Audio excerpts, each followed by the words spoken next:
My name is Preye. I'm the Youth Center Manager. I work with the students. And how have you found the work? Oh, it's been exciting, interaction with the children, seeing lives change. We have exam support.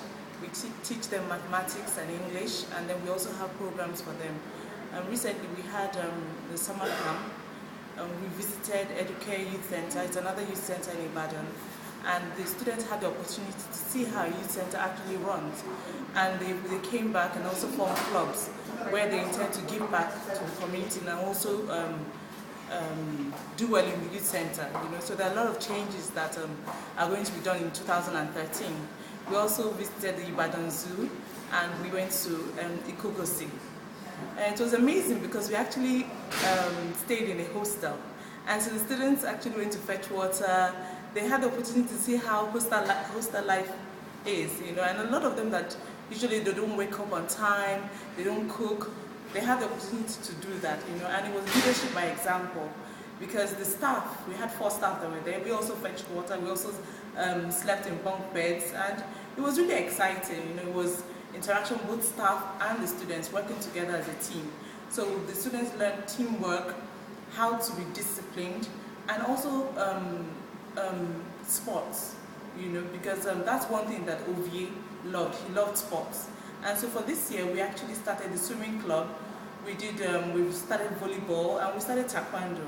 And that also brought about us having the OBF Olympics, this is the first time it's ever been done. We registered, we played soccer, a non-profit international organization, and as part of the 2012 Global Peace Games, OBF was part of that. And so we had that on November 3rd, November 2nd and 3rd.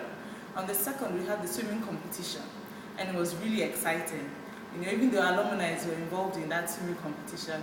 And then we also had, on the 3rd, we had the track and field and football games, and it was exciting. It was an honor to also have the chairperson with us, Miss Evelyn Okutu, and she's also the managing director of Bank of Industry. She also came for the event, and the children were really excited. There was an egg and spoon race, there was endurance race, that also talks about teamwork. There was sack race, 100 meters race, and we had 4 major houses: the blue house, yellow house, and the red house, and the greenhouse, and each staff took responsibilities for those houses. We had in-kind donation. Most of the time the youth center thrives on in-kind donation from individuals and organizations. And for the OBF Olympics, we had in-kind donation from Access Bank. We had Coca-Cola also sponsored the event, and we had over 400 people at the children and youth at the event, and about 350 adults at the event, so it was mind-blowing. And I know that even if Ovie was alive, it's a program that he would actually be involved in, because he believed in sports, and he believed in teamwork, and believed in peace and non-violence. So doing this, it was actually in memory of him. And then the next one we're actually working on right now is the Ovie Day. This year Ovie is going to be 10 years. 10 years and still changing lives and making an impact. And the youth center is about making an impact. And I am so excited to be working here, because it's a dream come true, because a lot of the students are really changing. And so on the 14th of December, to close the year, we'll be having a talent show. It's called We Present, and the students are actually presenting different activities. And so it's the Ovie Brume Foundation is the place to be, and it's mind-blowing for every student, every youth. And we work with public school students. We are also working with primary school students. Now, we did a training recently for public primary schools.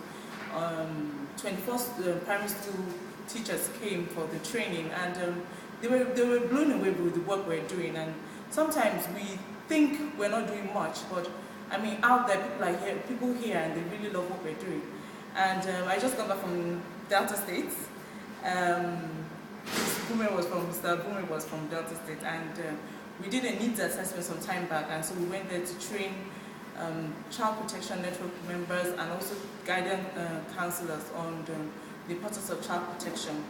And it was also mind-blowing because a lot of them were involved. They even shared that they were involved in child abuse, and based on the training that was given, we talked about positive discipline. And we are hoping that even as we've done it in Delta State in 2013, the Brume Foundation will be known as a training place ground, whereby even the teachers, I'm hoping that we'll train the teachers in Lagos and in our public schools the importance of positive discipline. And so I'm hoping that next year we'll do training for the parents and for teachers, and also do more sports